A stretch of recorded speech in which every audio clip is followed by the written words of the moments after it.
अगर हम किसी की मृत्यु पर शोक नहीं कर रहे हैं तो क्या इसका यह मतलब है कि हम उसकी वैल्यू नहीं कर रहे हैं? देखो जी, ये तो रोए नहीं हमारे घर में आके, हमारे तो चले गए, इनका तो आंसू नहीं बहा। भगवान गीता में बताते हैं दो प्रकार से आप अपने ग्रीफ को एक्सप्रेस कर सकते हैं। वन इज शोक एंड अदर वन इज विलाप। One is grief, one is lamenting. तो भगवान बोलते हैं हाँ ग्रीफ तो होगा, मगर हमें विलाप नहीं करना है। विलाप मतलब कि उस चेतना से ऊपर ही नहीं उठ पा रहे हैं। ग्रीफ होता है थोड़े समय के लिए, मुझे कष्ट हुआ, but yes I can come back to my natural position.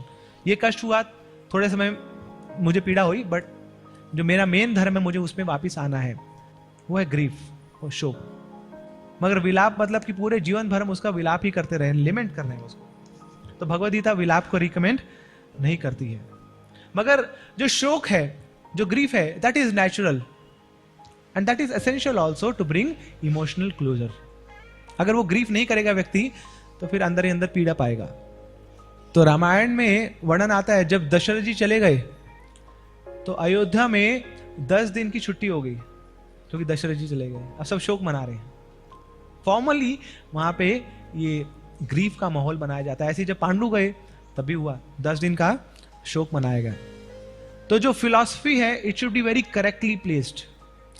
Philosophy का हम मिसयूज नहीं कर सकते।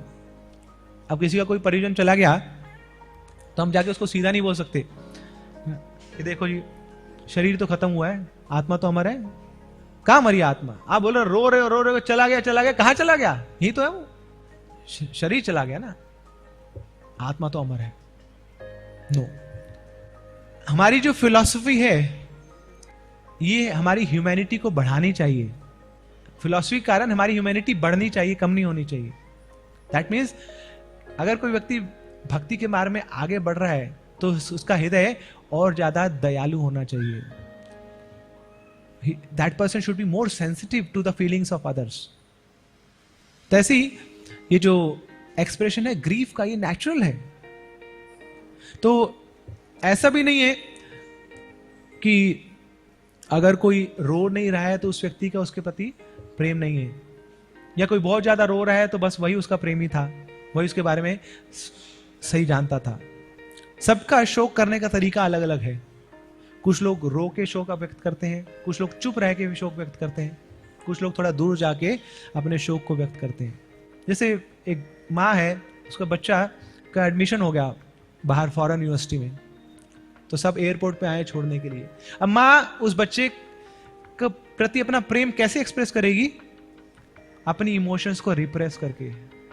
उस समय जब वो जा रहा है, वो आंसू बहाएगी तो बच्चा कभी जा नहीं पाएगा, तो उस समय वो रोकती है अपने आप को कि नहीं, क्योंकि मैं इससे प्रेम करती हूँ, मैं इसका भला चाहती हूँ, so have to repress my emotions. So sometimes जो इमोशंस है वो एक्सप्रेस करनी पड़ती हैं, समटाइम्स इमोशंस को रिप्रेस करना पड़ता है। But the important thing is the emotions should be processed. उसका प्रोसेस होना बड़ा जरूरी है। प्रेम का एक्सप्रेस होना बहुत जरूरी है।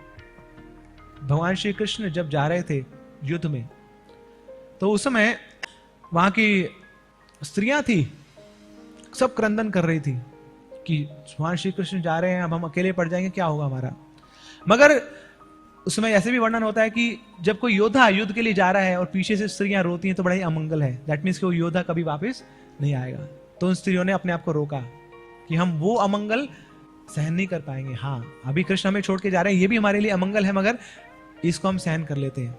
तो अपने आप को, अपनी इमोशंस को रिप्रेस करती हैं ताकि श्री कृष्ण अपने कार्य पे आगे जा पाए। तो हम सबके अंदर अलग अलग इमोशनैलिटी है, इमोशनल फीलिंग्स हैं। तो मेन फोकस क्या होना चाहिए कि इमोशनल क्लोजर हो उस व्यक्ति का, जो चला गया है उसका भी, जो दिवंगत है उसका भी, और जो उसके परिजन है उसका भी इमोशनल क्लोजर हो, और बहुत जल्दी उसकी इमोशनल रिकवरी भी हो जाए। तो कई बार रोने से उस व्यक्ति को एक सपोर्ट मिल जाता है, उसका ग्रीफ बाहर निकल जाता है। इसलिए अगर कोई व्यक्ति विलाप कर रहा है तो इसका ये मतलब नहीं है कि वो व्यक्ति डिस्क्वालीफाई हो गया भक्ति से, कि देखो जी ये रो रहा है मतलब कितना आसक्त है, ऐसा नहीं है। So crying when somebody leaves, that is not the disqualification of भक्ति। या कोई व्यक्ति रोया नहीं, देखो जी देखो ये है महात्मा, इनको इनको इनको कुछ फीलिंग ही नहीं होती है, ये सब 3 गुणों से ऊपर है, ऐसा भी नहीं है। सबकी इमोशनल फीलिंग अलग अलग है. So we have to see very subjectively. तो हम अपनी फिलॉसफी लगाएं इस चीज में नहीं कि वो व्यक्ति कैसा बिहेव कर रहा है, बल्कि इस चीज में कि कैसे हम उसको इमोशनली सपोर्ट कर सकते हैं, कैसे हम एक डिवोशनल एनवायरनमेंट दे सकते हैं. ये हमारा रोल होना चाहिए, ना कि जाके हम जज करें कि कौन रोया कौन नहीं रोया और उसके बेसिस पे किसकी कितनी भक्ति का लेवल है. That is not our job.